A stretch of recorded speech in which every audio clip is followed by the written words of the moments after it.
Target হচ্ছে একটা American super market, ওয়ালমার্টেরই মতন, যেখানে গ্রোসারিজ, ঘরের জিনিস, বেবি আইটেমস, জামা কাপড় সব কিছু পাওয়া যায়।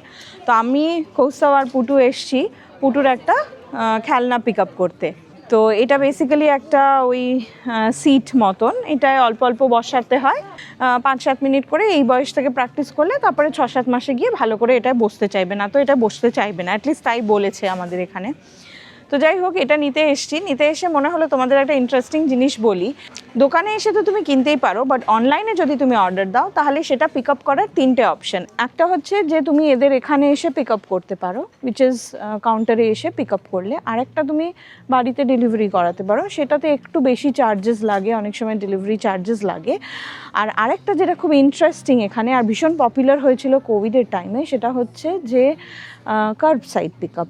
কার্বসাইড পিক আপে কী হয়, তুমি তোমার গাড়িতেই থাকবে, ডেজিগনেটেড কার্বসাইড পার্কিং আছে, সেখানে এসে তুমি পার্ক করবে, ওখানে নাম্বারস লেখা থাকে এবং টেক্সট করার জায়গা দেওয়া থাকে, সেইখানে তুমি সেটা টেক্সট করবে, তখন ওরা এখান থেকে গিয়ে তোমার গাড়িতে রেখে দিয়ে আসবে। মানে কি, তুমি গাড়ির ট্রাঙ্কটা খুলে রাখলে ওরা ট্রাঙ্কে রেখে দেবে। এটা কোভিডের সময় ভীষণ পপুলার হয়েছিল, তার কারণ ডেলিভারি ফিজ সেই অর্থে লাগে না, অথচ কন্ট্যাক্টলেস ডেলিভারিও হচ্ছে।